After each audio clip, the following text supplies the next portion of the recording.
Welcome, Shadow Seekers, to American Shadows, Crimes and Chronicles. Today, we're unearthing a tale that'll haunt your thoughts long after it ends. Whether you're glued to the screen or just listening in, you're in for a wild ride through history's darkest corners. If you're new, hit subscribe to join our mission of exposing America's hidden truths. Regulars, your likes fuel our journey into the unknown. Now, let's peel back the layers of time and reveal the secrets beneath. Ready? Let's begin. 5 days of fury inside the Detroit Riot of 1967. Gather round, folks, because today we're diving into one of the most tumultuous and significant events in American history, the Detroit Riots of 1967. It was July 23, 1967, when the city of Detroit, Michigan, became the epicenter of one of the deadliest and most destructive urban riots the nation had ever seen. This story is a potent mix of social unrest, racial tension, and explosive conflict, with lessons that still resonate today. Picture this. It's 3:45 a.m. on a sweltering summer night, and the streets of Detroit are quiet, for now. The air is thick with humidity and tension. Detroit is a pressure cooker of economic disparity, racial injustice, and police brutality.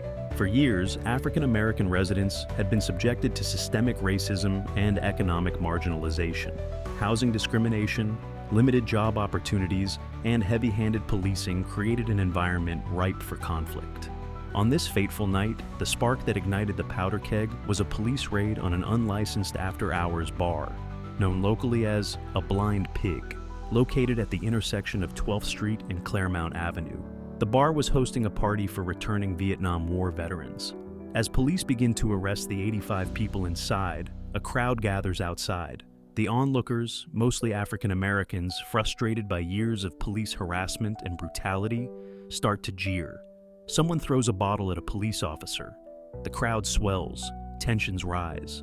By 5 a.m., the situation has spiraled out of control. Windows are smashed, looting begins, and the first fire is set. The match has been struck, and Detroit is about to burn. Over the next 5 days, the city descends into chaos. The riot spreads like wildfire, consuming 100 square blocks of the city. The air fills with smoke as buildings burn, and the streets echo with the sound of gunfire and breaking glass. It looked like Berlin after the war. One witness would later recall, his voice trembling at the memory. The violence escalates rapidly. Governor George Romney, father of future presidential candidate Mitt Romney, calls in the Michigan National Guard. But it's not enough. On July 24th, President Lyndon B. Johnson sends in federal troops, 4,700 paratroopers from the 82nd and 101st Airborne Divisions. This nation will not tolerate violence, Johnson declares in a televised address, his face grim with determination. But the violence continues. Snipers fire at firefighters attempting to quell the blazes. Tanks roll down city streets. Detroit looks like a war zone. The toll is devastating. By the time the riot is quelled on July 27th, 43 people are dead, 1,189 injured, and over 7,200 arrested. More than 2,000 buildings have been destroyed, leaving thousands homeless. The economic impact was devastating, leaving scars on the city that would take decades to heal. But the numbers only tell part of the story. The Detroit Riot of 1967 exposed the deep-seated racial tensions simmering beneath the surface of American society. It laid bare the frustrations of African Americans facing systemic discrimination in housing, employment, and education. The causes of the Detroit riots were deeply rooted in the systemic inequalities faced by African Americans. The police force, which was predominantly white, was seen as an occupying army by many black residents. Brutal tactics and discriminatory practices had long fueled resentment and mistrust. The economic conditions were equally dire, with African American unemployment rates significantly higher than those of their white counterparts. In the aftermath, President Johnson established the Kerner Commission to investigate the causes of the riot. Their conclusion was stark. Our nation is moving toward two societies, one black, one white, separate and unequal. It called for sweeping reforms in housing, education, and employment to address the root causes of racial unrest. Despite the Kerner Commission's recommendations, many of the systemic issues that sparked the Detroit riots remain unresolved.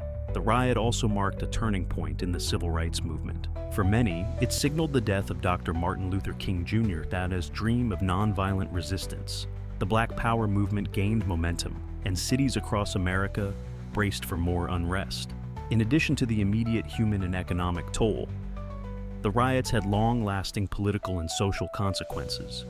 They contributed to a shift in public opinion, with many white residents moving to the suburbs in what became known as white flight, further exacerbating economic decline in the city. The riots also galvanized the civil rights movement, highlighting the urgent need for change and increasing support for civil rights legislation. As we reflect on the Detroit Riot of 1967, we're confronted with uncomfortable truths about race, power, and justice in America.